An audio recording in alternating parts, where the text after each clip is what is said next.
जाग जाओ। अगर जागोगे नहीं, कोचिंग पहुंच जाओगे, कुछ समझ में आएगा नहीं। लड़के हो तो लड़की पकड़ लोगे, और लड़की हो तो लड़का पकड़ लोगे, पकड़ोगे जरूर। तुमको किसी की आंखों में जन्नत दिखाई पड़ना। 95% लोग सिर्फ पढ़ने को प्रिपरेशन मानते हैं। No, studying is different, preparation is different. वो डायलॉग मुझे याद आता कि क्या आईएएस की तैयारी करेगा रे तू। वसुधा का नेता कौन हुआ? भूखंड विजेता कौन हुआ? अतुलित यश क्रेता कौन हुआ? नवधर्म प्रणेता कौन हुआ? मैं रश्मिरथ की इन लाइनों से अपनी कहानी शुरू करूंगा, क्योंकि इन लाइनों ने सिर्फ दर्शन की भूमिका नहीं अदा की। They were not simply the lines of philosophy. These lines had the potential to change the life of any individual on this earth.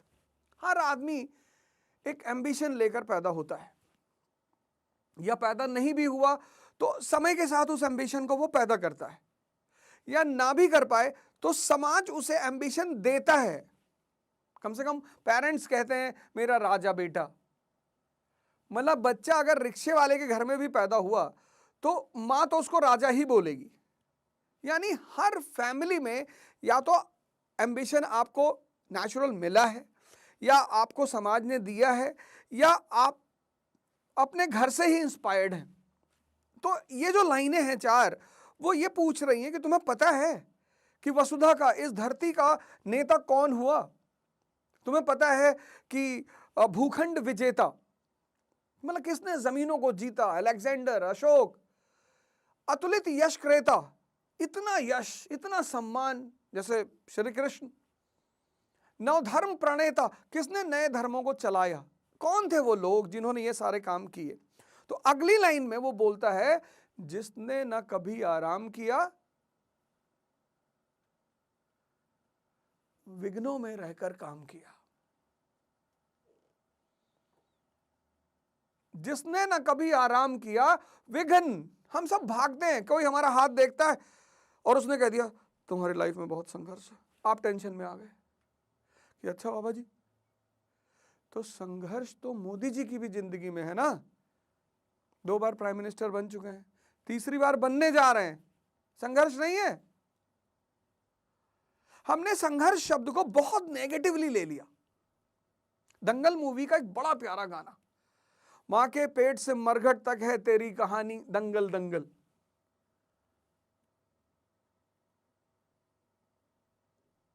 Theme song है वो। थीम, मुझे वो थीम सॉन्ग इतना अच्छा लगा कि मां के पेट से मरघट तक।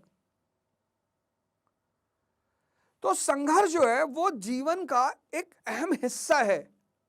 आपको नहीं करना, आप हिमालय चले जाओ, बचोगे नहीं। अगली लाइन फिर कहती है कि जीवन में विघ्न जब आते हैं, सोते से हमें जगाते हैं। This is the duty of struggle. जीवन में विघ्न जब आते हैं, सोते से हमें जगाते हैं। क्या करते हैं? मन को मरोड़ते हैं पल पल। डिप्रेशन, फ्रस्ट्रेशन, टेंशन, आप खुद से लड़ रहे हो।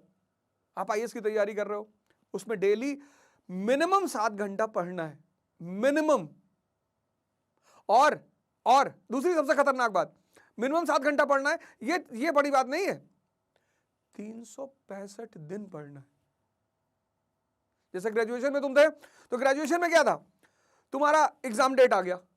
जब तुम्हारी एग्जाम डेट आई, तुम्हारे पास एग्जाम शेड्यूल आया, तुमने देखा अच्छा 5 जनवरी टू 20 जनवरी, तो तुम्हें एक फीलिंग आई कि अबे 15 दिन का कष्ट है भाई। 28 जनवरी को चलेंगे TLF मॉल, मूवी देखेंगे, चिल करेंगे। तो आप सोच लेते हो कि यार 15 दिन का कष्ट है भाई। लेकिन यूपीएससी की तैयारी में 15 दिन का कष्ट नहीं है, 7 घंटे 365 दिन, 7 आवर्स 365 डेज। ये चैलेंज है यूपीएससी का। तुम 15 दिन डिसिप्लिन रह सकते हो दबाव में, 20 दिन रह सकते हो, 1 साल। 95% लोग जो आईएएस की तैयारी में मार खाते हैं, वो इसीलिए खाते हैं। किसी भी काम को जब करना हो ना, उस पर होमवर्क करो पहले। पता करो ये क्या है, यूपीएससी क्या है, तुम यूपीएससी देना चाहते हो, क्या है ये, इसका सिलेबस क्या है, ये मुझसे क्या जानना चाहती है, कोचिंग क्यों जाना चाहिए। तुम बिना क्या जाने कूद पड़ते हो। जैसे कुछ लोग स्विमिंग पूल में तैरते हैं सोसाइटियों में, मैं उसको तो तैरना मानता ही नहीं। फिर उनको एक इल्यूजन होता है कि हम तैर लेते हैं, जाके गंगा में कूद गया बनारस में। अब पानी के अंदर तो वाटर करंट होता है, नदी के अंदर अंडर करंट होता है, एक तो करंट, और ऊपर से क्या होता है, नदियां कटान करती हैं, जमीन को काटती हैं, तो छोटी छोटी केव्स होती हैं पानी के अंदर। कभी कभी उसी केव्स में आदमी घुस जाता है, फिर वो हाथ पैर मारता है,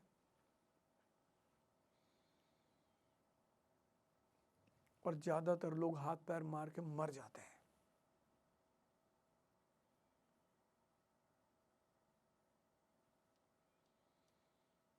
किसी चीज को करना चाहते हो उस पर होमवर्क करो, R&D करो, टाइम दो उसको।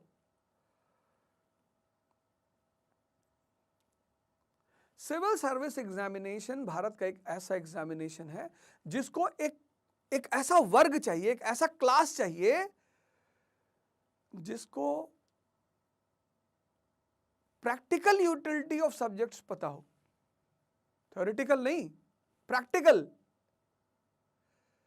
1950 की इंडियन इकोनॉमी, 1991 की इंडियन इकोनॉमी और 2040 की, हम कहां थे, हम कहां पहुंचे, कहां जाना चाहते हैं, ये उसकी डिमांड है। लेकिन ये चीज समझने के लिए जो थियोरेटिकल पार्ट ऑफ इकोनॉमी है वो तो समझना पड़ेगा।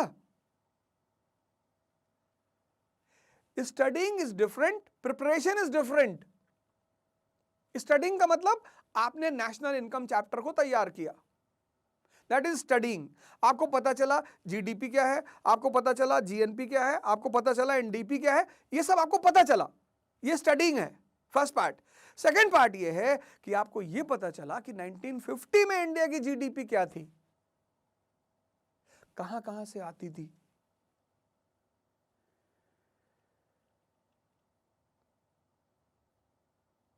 नाइनटीन 1991 में उसका क्या हाल हुआ, अभी क्या है, और कहां हम ले जाना चाहते हैं एज अ डेवलप्ड नेशन। तो उसका ग्राफ बनाना पड़ेगा, primary sector, secondary sector, tertiary sector, जो हमारे सोर्स ऑफ इनकम है, फॉरेन इमिशंस, सब एक ग्राफ बनाना पड़ेगा। फिर 1950 का ग्राफ बनाना पड़ेगा, फिर 1991 का ग्राफ बनाना पड़ेगा, फिर एक एजम्पशन का ग्राफ 2040 का कि यार एग्रीकल्चर में ये सुधार करना है, इंडस्ट्री में ये करना है, स्मॉल स्केल सेक्टर में ये करना है, बैंकिंग में ये रिफॉर्म्स करने। This is called as preparation. 95% लोग सिर्फ पढ़ने को प्रिपरेशन मानते हैं। नो,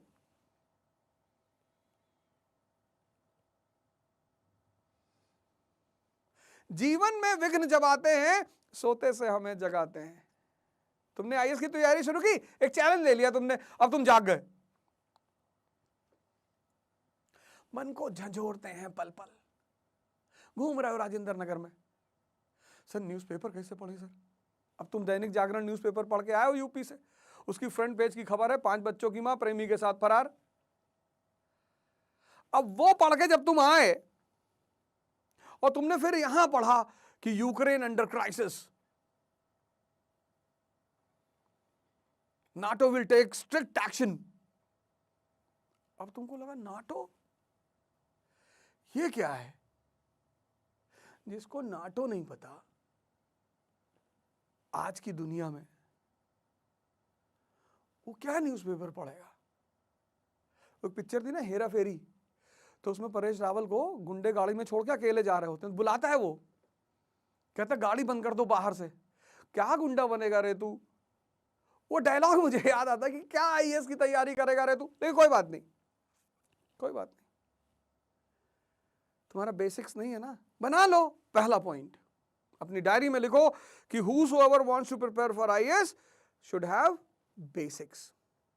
क्योंकि ज्यादातर लोग क्या करते हैं, 10th के बाद ह्यूमैनिटीज छोड़ देते हैं, तो आपको पता नहीं what is economy, what is geography, what is polity. This is the first step which you have to follow.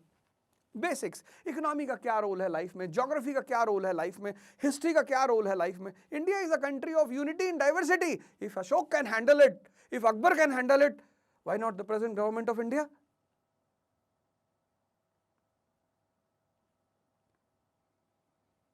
उस डाइवर्सिफाइड भारत को अगर अशोक हैंडल कर सकता है, अकबर कर सकता है, तो आज की भारत सरकार भी कर सकती है। इसलिए पढ़ना है। जीवन में विघ्न जब आते हैं, सोते से हमें जगाते हैं। तैयारी शुरू करो तो जाग जाओ। अगर जागोगे नहीं, कोचिंग पहुंच जाओगे, कुछ समझ में आएगा नहीं, और दिमाग खाली रह नहीं सकता। तो लड़के हो तो लड़की पकड़ लोगे, और लड़की हो तो लड़का पकड़ लोगे, पकड़ोगे जरूर। तुमको किसी की आंखों में जन्नत दिखाई पड़ने लगेगी कि आंखें नहीं है। जब भी हमारा मन हमारे गोल, मन शांत नहीं रह सकता ना। कुछ चीजों जैसे हर बॉडी पार्ट्स के अपने फंक्शंस हैं, किडनी का फंक्शन है, लीवर का फंक्शन है, हार्ट का फंक्शन है, ऐसे मन का भी फंक्शन है। वो शांत नहीं हो सकता।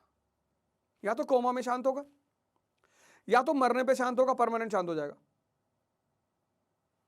वैसे वो शांति नहीं हो सकता। तुम करके देखो, आंख बंद करके देखो, शांत करके देखो, तुम पागल हो जाओगे। तुम मन को रोक नहीं सकते।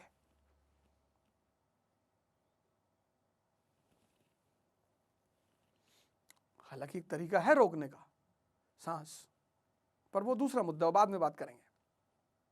पहला काम करो, चुनौती को एक्सेप्ट करो, क्योंकि चुनौतियां क्या करती है, तुम्हें जगाने के लिए आती हैं। जीवन में विघ्न जब आते हैं, सोते से हमें जगाते हैं, मन को मरोड़ते हैं पल पल। घूम रहे हो तुम राजेंद्र नगर में कि नाटो क्या है भैया, तो 12th की एनसीईआरटी पढ़ लो, contemporary world history, first world war से बताया है। तो पहला बेसिक्स तैयार करो, टाइम दो उसको। उसमें 5 से 6 महीने लगते हैं, उसको टाइम दो। IAS is a preparation of 2 years.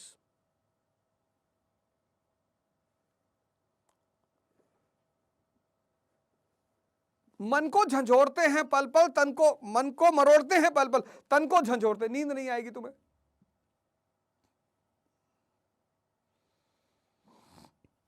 अच्छी बात है।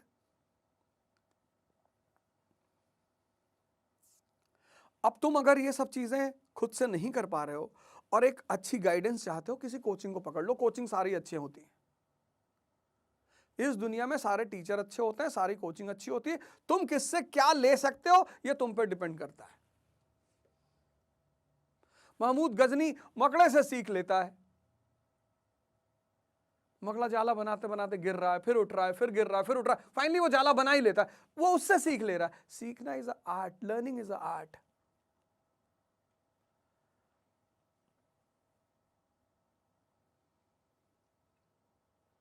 सतपथ पर हमें लगाकर ही जाते हैं, हमें जगाकर ही। ये चुनौती का काम है, अच्छे रास्ते पर लगाकर। तुम्हें समझ में आने लगेगा न्यूज़पेपर क्यों पढ़ना है, बेसिक्स क्यों तैयार करनी है। फिर सेकंड फेज आता है एडवांस्ड फेज, जहां तुम पॉलिटी को, कंटेम्परेरी यूटिलिटी को ध्यान में रख के पढ़ते हो। यहां एडवांस्ड फेज जो होता है वो बड़ा प्यारा है। और अगर तुम्हारा बेसिक्स तैयार है तो advanced phase will become a game for you, क्योंकि इंटरकनेक्ट करना होता है पॉलिटी को ज्योग्राफी से, ज्योग्राफी को इकोनॉमी से, सबको इंटरकनेक्ट करना होता है। स्कूल में इंटरकनेक्टिविटी नहीं सिखाई जाती, इंटरकनेक्टिविटी कॉलेज में सिखाई जाती है। और फिर रिसर्च में क्या होता है, यूनिवर्सिटी में क्या होता है, डिफरेंट एस्पेक्ट्स। जैसे किसी चीज को हम कम्युनिज्म के पर्सपेक्टिव से देख सकते हैं। जैसे गांधी का नॉन कोऑपरेशन मूवमेंट है, हम उसे कम्युनिज्म के पर्सपेक्टिव से देखें कि कम्युनिस्ट हिस्टोरियन क्या बोल रहा है, नेशनलिस्ट हिस्टोरियन क्या बोल रहा है। वो बोलते हैं मास्टर डिग्री बोलते हैं, हर पर्सपेक्टिव से किसी एक चीज को देखना। कहते हैं ना एमए किया हुआ है। कभी तुमने पता किया एमए का मतलब क्या होता है? एमए का BA, MA, bachelor of arts, bachelor. तुम्हें इंटरकनेक्टिविटी आ गई कि what is the interconnectivity between geography and history. अब अफ्रीका है, पूरा अफ्रीका कॉन्टिनेंट, 1950s अमेरिका ने जमकर पैसा दिया, यूएसएसआर ने जम के पैसा दिया अफ्रीका को। मार्शल प्लान, मोलोटोवा प्लान, यूरोप को भी मिला। यूरोप देखो कितना डेवलप्ड है, अफ्रीका में सिविल वॉर चल रहा है। तो मेन फैक्टर क्या है? ज्योग्राफी। प्लेटो, 98% प्लेटो, वाटरफॉल्स। आई पॉसिबल ही नहीं है। आई मतलब इंफ्रास्ट्रक्चर, और जब आई पॉसिबल नहीं है तो दूसरा आई अपने आप नहीं होगा। दूसरा आई मतलब industry. I is equal to I, infrastructure is equal to industry. तो स्कूल का फेस बेसिक्स, बीए का फेस इंटरकनेक्टिविटी, यह है एडवांस फेज। एडवांस फेज की तैयारी में दो चीजें होती है, एक इंटरकनेक्टिविटी, एक perspectives. MA, master of arts,